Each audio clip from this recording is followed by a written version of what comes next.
তো হ্যালো বন্ধুরা, welcome back. তো চলে এসেছি আরও একটা নতুন ভিডিওতে। আর আজকে কিন্তু অনেকদিন পর একটু আই লিগের দিকে আমরা নজর রাখবো এবং আই লিগের কিছু ট্রান্সফার রিলেটেড খবর তোমার সঙ্গে ডিসকাস করব। আর এছাড়াও কিন্তু আমাদের ন্যাশনাল টিমের একটা ফ্রেন্ডলি ম্যাচ আছে সামনেই, তো সেই ব্যাপারটা নিয়েও ডিসকাস করব। তো তার আগে বলে দিই, যারা এখন অব্দি চ্যানেলটাকে সাবস্ক্রাইব করে বন্ধুরা, তারা কিন্তু অবশ্যই এই চ্যানেলটাকে সাবস্ক্রাইব করতে পুরো না, লাইক করে শেয়ার করতে একদম পুরো না।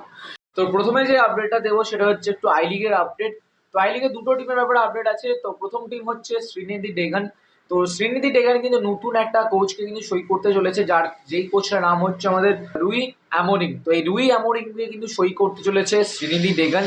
আর আশা করা যায় যে এই কোচের পরিবর্তে কিন্তু হয়তো তারা ভালো রেজাল্ট করবে আগের সিজন থেকে। তো তোমাদের কি মনে হয় সেটা কিন্তু অবশ্যই কমেন্ট করে জানাতে একদম ভুলো না। তো আই লিগের আরও একটি ক্লাব যাকে নিয়ে আমি আপডেট দেবো আজকে, সেটা হচ্ছে রাজস্থান ইউনাইটেড। তো বেসিক্যালি রাজস্থান ইউনাইটেড কিন্তু নতুন একটা প্লেয়ারকে সই করিয়েছে, যেটা কিন্তু ফরওয়ার্ড লাইনের প্লেয়ার, যেটা হচ্ছে রোনাল্ডো জনসন মিনা। তো এই প্লেয়ারটি কিন্তু উইদাউট ক্লাব ছিল, তো মানে সই করতে কিন্তু অতটা প্রবলেম হয়নি আমাদের রাজস্থান ইউনাইটেডের। তো যাই আশা করা যায় তারাও কিন্তু ভালো রেজাল্ট করবে এই তোমার চেঞ্জের পর। তো তোমাদের কি মতামত, রাজস্থান ইউনাইটেড কি তোমার টক্করের ফাইট দেবে? আর এছাড়াও কিন্তু বাদবাকি যে আমরা দেখে এসেছি যে আই লিগের ক্লাব, যেটা হচ্ছে ইন্টার কাশি থেকে শুরু করে আরও বাদবাকি যারা যারা ক্লাব, তারা কিন্তু অত্যন্ত ভালো দল বানাচ্ছে। আর যেহেতু আই লিগের প্রমোট হলে মানে আই লিগ জিতলে তোমরা কিন্তু আইএসএল প্রমোট হবে, তো তাই জন্য কিন্তু সবকটা দলই এখন কোনো দলই কিন্তু পিছিয়ে নেই, এটা কিন্তু বললেই চলে। তো যাই হোক ভাই, এই দুটো ট্রান্সফার আপডেট আই লিগ নিয়ে তোমাদের দিলাম।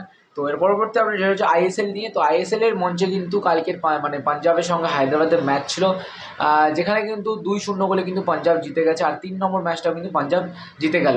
আর জেতার সাথে সাথে কিন্তু পাঞ্জাব তারা কিন্তু টেবিলের টপে চলে এসছে।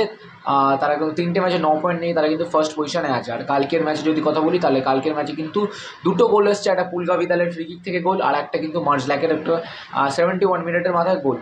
তো এই ছিল আইএসএল এর আপডেট। তো লাস্ট অ্যান্ড ফাইনাল আপডেট যেটা তোমাদের বলেছিলাম, যে ইন্ডিয়ান একটা মানে ইন্ডিয়ান ন্যাশনাল টিমের একটা ফ্রেন্ডলি ম্যাচ আছে, তো সেটা কবে সেটা তোমাদের বলে দিই। তো 19 নভেম্বর সেটা কিন্তু আমাদের মালয়েশিয়ার এগেনস্টে।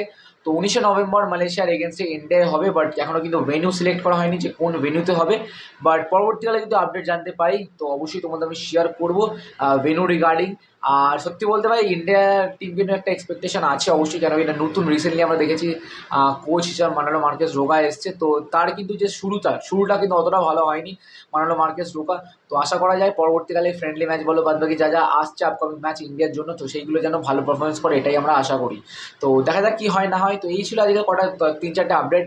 তো আই হোপ তোমাদের আপডেটটা ভালো লেগেছে বন্ধুরা। যদি আপডেটগুলো ভালো লেগে থাকে অবশ্যই লাইক করবে, শেয়ার করবে, আর পাশে থাকা বেল আইকনটাকে অল নোটিফিকেশন ক্লিক করে শেয়ার করতে একদম মনে হয়। চলো বন্ধুরা, টাটা, দেখা হচ্ছে অন্য ভিডিওতে।